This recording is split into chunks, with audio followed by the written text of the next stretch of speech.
దేవునికి మహిమ కలుగునుగాక. ఈ దినం దేవుని వాక్యం, ప్రభువు తన వాగ్దానమును గూర్చి ఆలస్యం చేయవాడు కాదు.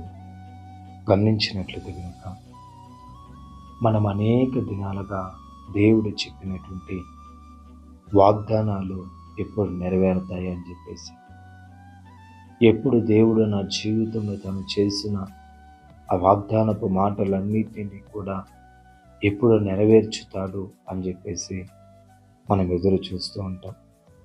అయితే మనం అనుకుంటాము, ఇంకా చాలా ఆలస్యం అయిపోతుంది, కాలం జరిగిపోతుంది, ఇంకెప్పుడు నెరవేరేది అని మనము ఆలోచిస్తుంటాము. అయితే లేఖనం ఇలాగ సెలవిస్తుంది, ప్రభు తన వాగ్దానమును గురించి ఆలస్యం చేయువాడు కాడు. నిజమే ప్రియులారా, ఎందుకనంటే దేవుడు నీకు వాగ్దానం చేసిన మాట వాస్తవమే. ఆ వాగ్దానం ఎప్పుడో నెరవేర్చాలి అని దేవుడు ఒక సమయాన్ని నిర్ణయించి ఉంటాడు.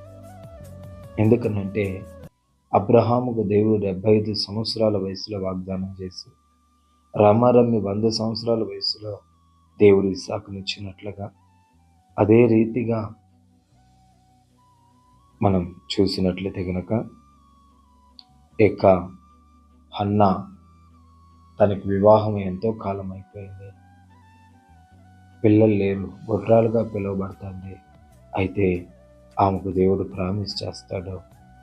సరైన సమయంలో దేవుడు ఆమెకు కుమారుణ్ణి అనుగ్రహించడం జరుగుతుంది. దేవుడు నిజముగా ఇప్పుడు కూడా ఆయన తను చేసిన వాగ్దానాలు బట్టి ఆలస్యం చేసేవాడు కాదు. అది ఆలస్యం అవుతా ఉంది అని అంటే మనలో ఏదైనా లోపం ఉందా, మనలో ఏదైనా తప్పిదం ఉందా అని మనల్ని మనము పరీక్షించుకున్నట్లయితే అది మేలుకరంగా మారుతుంది. కాబట్టి గమనించండి ప్రియమైన దేవుని జనాంగమా, నిశ్చయముగా ఆయన ఎప్పటికీ కూడా ఆలస్యం చేసేవాడు కాదు. ఆయన ఎప్పటికీ కూడా మౌనముగా ఉండే దేవుడు కాదు. కాబట్టి నువ్వు అనుకుంటున్నట్లుగా ఆయన తన వాగ్దానం గురించి ఆలస్యం చేయటం లేదు, కానీ నిన్ను ఆ వాగ్దానం కొరకై ఆయుధపరుస్తూ ఉన్నాడు.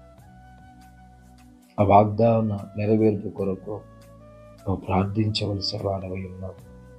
ఆ వాగ్దాన నెరవేర్పు కొరకు నీవు ఎలాగైనా నీలో ఉన్నటువంటి లోపాలను, దోషాలను సరి చేసుకుంటూ దేవునికి దగ్గరగా జీవించినట్లయితే నిజముగా ఆ యొక్క వాగ్దానపు నెరవేర్పులు ఖచ్చితంగా జరుగుతాయి.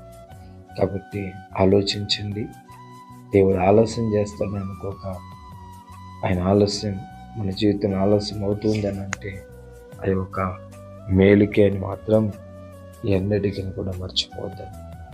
ప్రభు ఈ మాటను దీవించుగాక. సర్వశక్తిమంతుడా, స్తోత్రాలు, వందనాలు నాయన. కనికరించి కృప చూపించి ఆశీర్వదించండి. యేసు నామములో తండ్రి, ఆమేన్, ఆమేన్.